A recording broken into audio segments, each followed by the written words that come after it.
Hi guys, welcome to Something Interesting. What do I have today? I have something somber actually. I've dug up some interesting facts about Auschwitz. I'm sure a lot of people have seen many movies about the world wars, and especially the Second World War, where we all know about the Holocaust.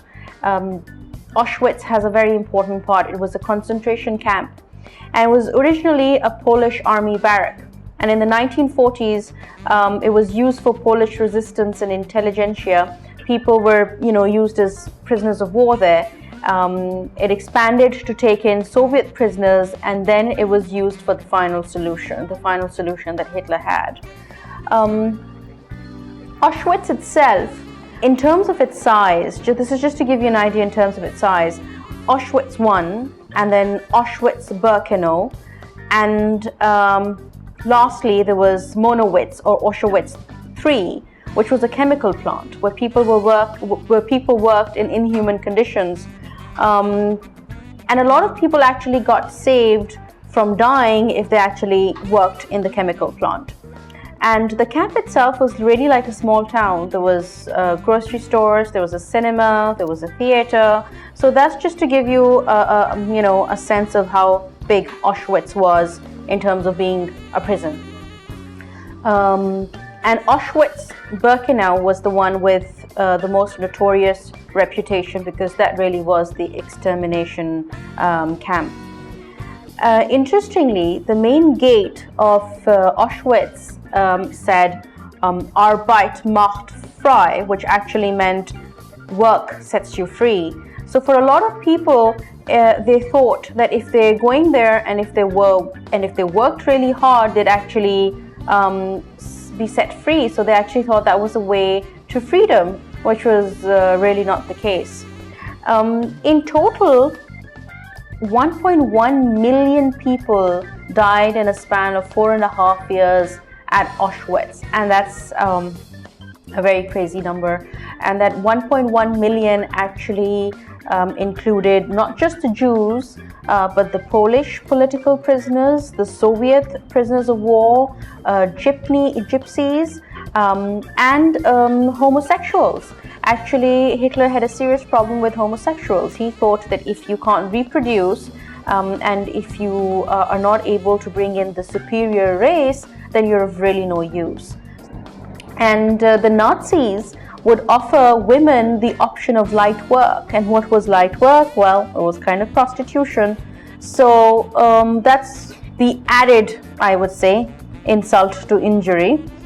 And there was a Star of David placed on top of the gas chambers. I mean, everybody knows about the gas chambers. That's how they thought that was the most efficient way of killing so many people at one time.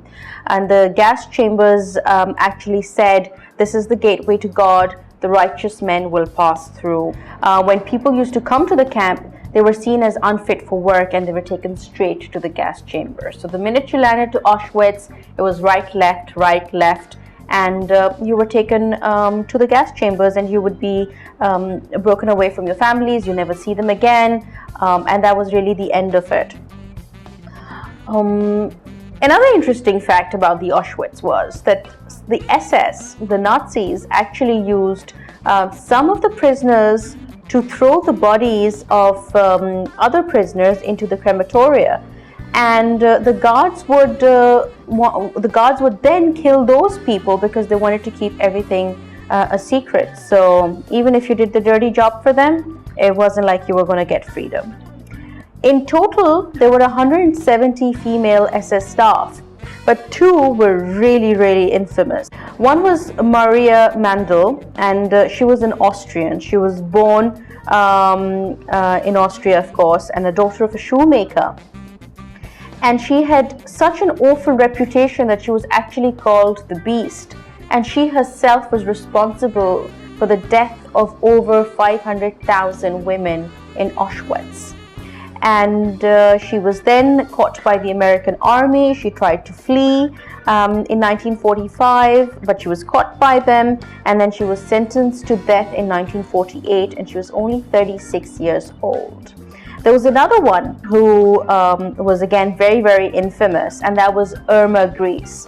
And Irma was the daughter of a dairy farmer. She was a senior supervisor at the Auschwitz, and she was one of the second highest ranking women. And again, she was notorious in terms of the kind of atrocities she committed. She was, again, very, very young. She was only 22 years old when she was hung and she was tried. And she was actually one of the youngest to die judicially under the English law.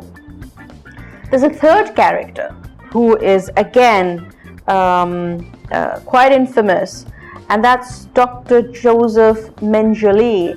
And he was known as the Angel of Death. Why the Angel of Death? He was an SS officer and a physician. And again, at the Auschwitz-Birkenau camp, he performed human experiments on children, and especially twins in particular. And they were like really, really horrible experiments that took place. There was obviously no anesthesia. So this man had a really bad reputation. And he actually managed to run away. He fled, and he was actually never caught. They say he went somewhere in South America, but don't know where he was. So in total, there was a staff of around about 7,500 people, of which only 750 were ever punished. And finally, the Auschwitz was liberated in 1945 by the Soviet army, and there were around about 7,500 prisoners at that point when they liberated this place. So that's some horrific details about her history, but 1.1 million people actually died, and it just wasn't the Jews, but as I said, Polish, homosexuals, gypsies. So there were other people who were also targeted. And an interesting thought is that 1.1 million is round about the amount of people that have actually died in Iraq. Actually, more people, they say around 1.4 have died in Iraq, and we're not counting the number of people who have gone in the war on terror in Afghanistan or in Pakistan. This is just the figures that I'm giving you about Iraq. So, 1945 isn't really that far off. It hasn't been 100 years. It's 2011, and we still see so many people dying. I think with this episode of Something Interesting, I think this is something to think about as well. That why do we never understand, and why are we so cruel? I mean, where is humanity? So that's a thought. See you guys next time. Bye-bye.